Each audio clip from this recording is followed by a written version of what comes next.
በኋላ ሳምሪ ናርዶስን ለመግደል በቀላሉ እንዲመቻችላት ማለት ነው። አሁን በተደጋጋሚ እንግዲህ እሷን ለመግደል በምትሞክራቸው ነገሮች ማርታ ናት እያስቆመቻት ያለው ማለት ነው። እንደውም ቤቷ ላይ ኤሌክትሪክ አሲዛ በሩን ስትከፍተው እንድትሞት ነበር ሀሳቧ ማለት ነው። ከዛ በኋላ እንግዲህ ማብራት የጠፋ አስመስላ ቆጣሪውን አጥፍታ ነው ማርታ እንድትድን ወይም ደግሞ እንድትተርፍ ያስደረገቻት ማለት ነው። እንደዛም ሆኖ እንዴት እንደዚህ ታደርጊያለሽ?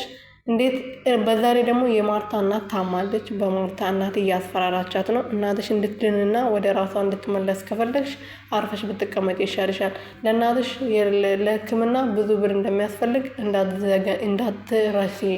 ስለዚህ ስነ ስርዓትሽን ብትይዢ ነው የሚሻልሽ። ናርዶስ ላንቺ ምንም አታረግልሽም ብላት እየተናገረች ነበር።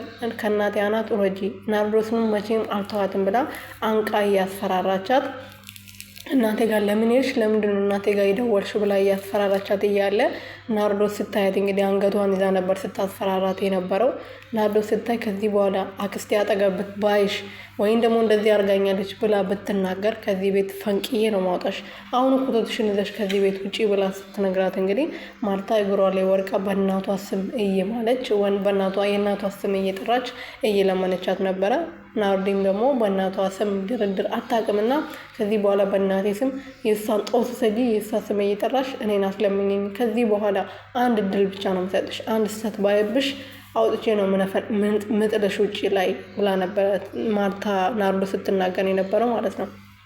እንደዛም ሆኖ ማርትዬ አሁን በጣም እያለቀሰች ነው። በጣም ከባድ ሁኔታ ውስጥ ናት።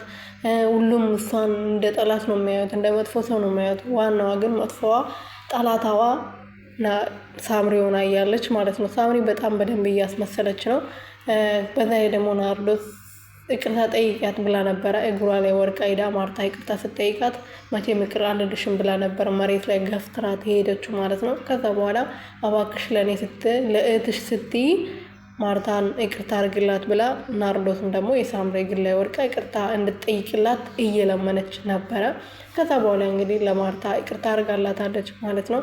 ይቅርታ ብታደርግላትም ደግሞ አሁን አይላቀቁም። ተሰቃይታ ከዛ ቤት እንድትወጣ ከዛ ናርዶስን ለመግደል በቀላሉ እንዲመቻችላት የማታረገው ነገር የለም። ናርዶስ ደግሞ በዚህ ሰዓት ልትነቃ አልቻለችም።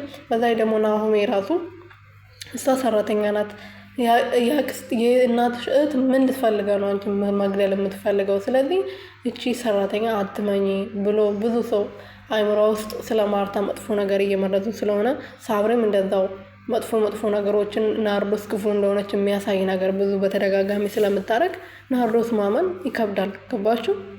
እኔ